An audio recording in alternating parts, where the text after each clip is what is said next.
ادعو إلى سبيل ربك بالحكمة والموعظة الحسنة وجاهد بالتي أحسن رب اشرح لي صدري ويسر لي أمري واحلل عقدة من لساني يفقهوا قولي. Baganagayan arras gara channel keenya kan daawaa orootitti dhufne jecha qabxiin arraa isiniif qabannee dhufne waa'ee nagayaa fi tokkummaati. Dubayyaa obboleeyyan walaadachiisuun fadhakir inna dhikraa tanfa'ul mu'minuun qalbii rabbi sodaatuuf dawaa waan taateef mee haa walaadachiisnu jechuudhaaf sabaa fi sablammoota biyya tana keessa jiraachuudhaan faayidaa biyya tanaa waliin argatanii niif waa hadubbannu jenneeti dubbii kana arraantana qabxi kana isiniin filanne jechuudha. Duuba haalli biyya teenya kana keessatti polotikaan tasgabbaa'uu dhabuudhaan kara waraanaatti seennee mata Tigraay rakkoo guddaa harkaa akka dabarsan manni Amaaraatiis akkasumatti keenyaas guutumaa guututti biitti sababuun sanirraa ka'uudhaan jiruun qaala'ee walumaanuu hojiileen hanga namuu dalagachuu rakkatu takkatti irra gahuun isaa beekamaadha. Egasii ammaan tana akka nama jiraataa biyya kanaatitti waa'ee nagayaatii fi amantii lallabuutitti waan callisnee ilaaluu akka hin qabne amantiin keenya illee kanuma dubbata jechuudha. Rasuulli sallallahu alaihi wa alihi wanni hamtuu takka yoo arkitan qaama keessaniin harkaa fi miila keessaniin dhorkaa yookaanis yoo san dadhabdan afaan keessaniin dubbadhaatii hamtuu deemtu tana dhorkaa yoo saniis dadhabdan fagaadhaa sadi iimaana dhumaa xiqqisheedha ja'anii dabarsanii jiran jechuudha. Kanaafuu duuba yaa obboleeyyan callisnee warra siyaasaa tahuu baachuu keenyaan callisuun nurra hin jiraatu jechuudhaan akka nama kheyrii ummata isaatiif yaadutti ummata waliigalaa addunyaa biyya teenya keessa jiru hundaafuu ija tokkoon akka nama amantii hordofee ilaalutti waan karaa nagayaatiin nu baasu jennee yaannu dubbachuudhaaf jechuudha. Biyyi teenya tun karaa qabeenya isiiniif keessaa qabduutiin gaaza haa ta'uu, warqii haa ta'uu, lafa haa ta'uu, bishaan haa ta'uu addunyaa tana keessatti baay'ee sadarkaan isii guddaadha. Qabeenya kana baafattee hojiirra oolchattee jiraatota sii fayyaduu irratti immoo baay'ee duubatti haftuudha. Kana godhe maali jennee wayita xiinxallee akka keenyatti ilaallu tokkoffaa wallaala yeroo dheeraa nurra turee fi miidhaa kanan ja'amne kan karaa alaatiin nurratti deemu dhaatutu akka nu miidhe akka Afrikaatitti biyyi teenya sanuma keessa waan jirtuuf kanaan ta'uun isaa fi wajjin karaa biraatiin adeemsa mootummaa fi ummata waliigalee wajjin carraaqu tokko tahee deemu dhabuun keenya hedduu nu miidhe jechuudha. Yoo kana akka fakkeenyaaf Chaayinaa fudhanne ummatni dillasan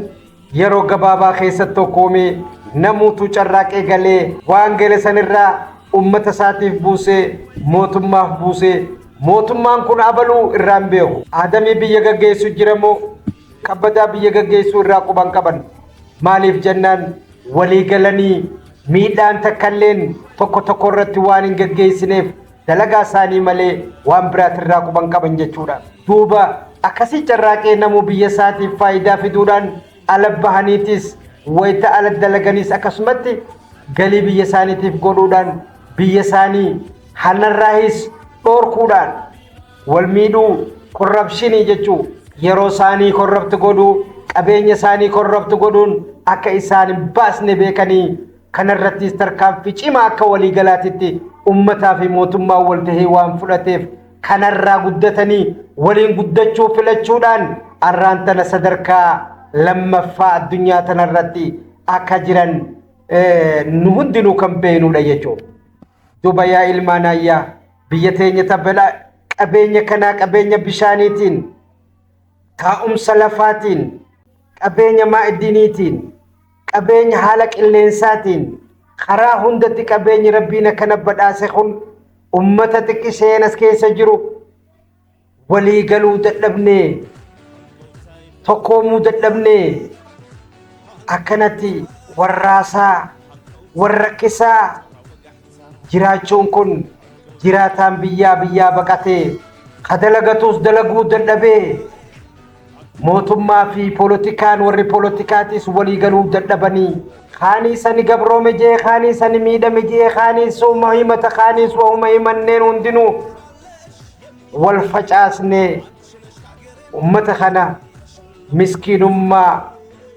duubatti aantummaa keessatti darbutti jirra tahuu fi sanbira tarree nafsee ijoollee teenyaa halaakutti ka jirru beekutu nurra jiraata jechuudha. Kanaafuu mee yeroo takka ummanni keenya ummata Amaaran jenne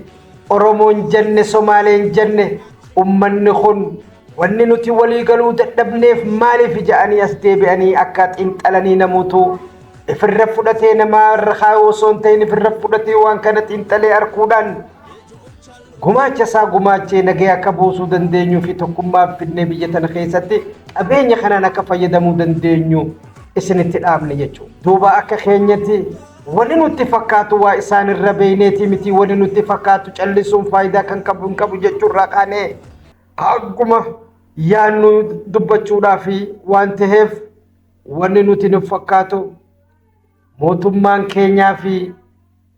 mormitoonni keenya loltoonni ala jiranis kan Amaaraatis kan Oromootis kanummaan hundinuu ala falmiirra jirtan yeroo takka ummata jiraataa biyya tana keessatti jiruun itti qaaloyte ilmaan isaa ibiddi gubaa jiru kana laalaati rabbi sodaadhaati addunyaa tana addunyaa amata waggaa 50 60 70 keessa achi hin dabarreef tokko miidhaarra guddadhaati walii obsuudhaan wal kabajuudhaan tokkoomuu haalatti dandeenyu warra siyaasaa kanallee mootummaallee karaa nagayaatitti akka oofuu dandeenyu ummanni qabsaa'utu irra jiraata yaadachuu qabne jechuudha. Qabsoon nuti jennu qabsoo garee tokkoof deeggaruu osoo hin ta'in qabsoo nagayaa fi guddinaaf deeggaruudhaan warra poolitikaa kana hundaa'u kar tokkotti deebi'anii nagee keenuu buusan yaamu ta'uutu irra jiraata jenneeti yaadne jechuudha. Yaa obboleeyyan yoo dogongorree nu sirreessitanii mootummaan jennu haalaa waraanuun jennu hundinuu afaan qawweetiin adawwii walii hin taane biyya takka keessa jirra qabeenya tokko qabna mee yeroo xumuraatiif ja'aatii karaa nagayaatiin hiikuu qabna ja'aatii rabbi sodaadhaaf ilmaan keenyaaf yaannee waan boruu ilmaan keenya irra ta'u hin beeynu. Kanaafuu walii obsinee wal kabanyee waliin haasoynee akka tokkoomtan barbaanna. Mirga namuutuu kabajamee biyya mirgi namni hunduu kabajamee ikonomiidhaan wal qixxummaadhaan sheer goonee namuu wal qixa dalagachuu danda'ee jiraachuu dandeenyu mee haasawaan furuudhaaf murteeffadhaatii yeroo takka gamanatti walitti karaa nagayaatitti harka kannadhaa isin hundinuu. Ummanni keenya kan Amaaraa kan Oromoo kan Somaalee ijoolleen teenya hundinuu kan sabaa sablammoota mootummaan jennee warra poolitikaa hundaa'u karaa nagayaan walii negosheet godhanii rakkoo isaanii hiikanii mirgi Amaaraa kabajamee mirgi Tigree kabajamee mirgi Oromoo kabajamee mirgi Somaalee kabajamee mirgi sabaa fi sablammoota hundaa biyya tana keessatti ka Affaar hin jenne kaan hin jenne hundi kabajamee abboomanii biyya isaaniitti irratti qabeenya isaaniitti irratti dalagachuu qabeenya biyya tanaatti irratti namuu bobbahee dalagachuu akka danda'utti akkasitti walii galuudhaaf murteeffachuu akka dandan ummanni dhiibbaa akka godhuu jenna jechuudha. Maaliif jennaan yoo arraanta nuti garee tokko deeggaru taane والفتان كنا كندا بني أركاج ريجو أكما بيتي تيني لولا خيسة ديما قلت يجو وان كبيني خون غازني وغادين جرو بهو ورقي ولا جي ولا جرو رافا يدمو تنجرو بشان لفا أوروميا خيسة ديمو خنا الرافا يدمو تنجرو لفا أوروميا الرافا يدمو تنجرو يا أبليين يا إلمانا يا أمارة يا أورومو يا سومالي يا أفار يا هندي خيسن مي يرو تكا اسن هندنو هنچلسنا دبدانتي موتمتيس ورا بوليتيكا اوفتيس ولي غلا تا ربي سودانان ربي خيسن سودادا وان دليدن كان هندف ربي خيسن سودادا أكنت أمتاف شراكا فايدان تيسن اللين بك أسوهن أركتنا الدنيا راديمون كيسن نولو تكاهو جزي ربي برديتن اتقافة مون كيسن سنولو خنافو مي بيّنت آتي مالف كرانجيا هنوم نجاتي خواران الرجرو في خوار ورانوس خاني سندنو غتااتي مرياداتي نورا غولبا biyya namni tokko nama tokkotti hin miine hin gabroomsine tokko gubbaa hin aanne biyya wal qixaata kamalee kana booda biitti jiraatulleen hin jirtu akka keenya kanaafuu yoo kas ta'e malees nagayni biyya tana keessatti dhufuufillee hin taa'u kanaafuu illiitii faayidaa bare خاچي جرو دغيسچون جل ديمني غرتو كو غوري تاريخاني ولبوا عمري الدنيا تنا وان سلا جن خنا را فايدا ملي دبرسا وان جروف رانتن وان في جالتو بلي سخيتي في جالت رب الله سر جالت برخال ليك ابدا بدين ليك ابدا وانت ومن خينيا اك ابدام بيّنادو إسان هند ورا بوليتيكا خنات تقومسي ديبي آخرا نجياتي تمريادا أجنوني أن أما واتاكا بوليتيكا تقو خيسان جيرو فول درافي اللي جراج چنبر بادو نجي نجين أكا نما تقوتي تي أكا دلقا نما دلقوتي تي أكا أوغيساتي تي أكا نما أمنتي تي اللي يوخاني لالو تي واني أنا أفلو فيه وبليس خياميدا موسين بربادو وبليس خياسة كنميدو هم بربادو لفتنين كبوت بيتية تنامتي أفريكا متي ألما في جيسين أركا باينا قد سيسا أمان نكون أصوهي تقو من الدنيا تنرايون اندين خناف ملينينني قم خيانتي مولتو أماني دندين سامتا ساني موتمانيس وري بوليتيكاتيس أمانينيس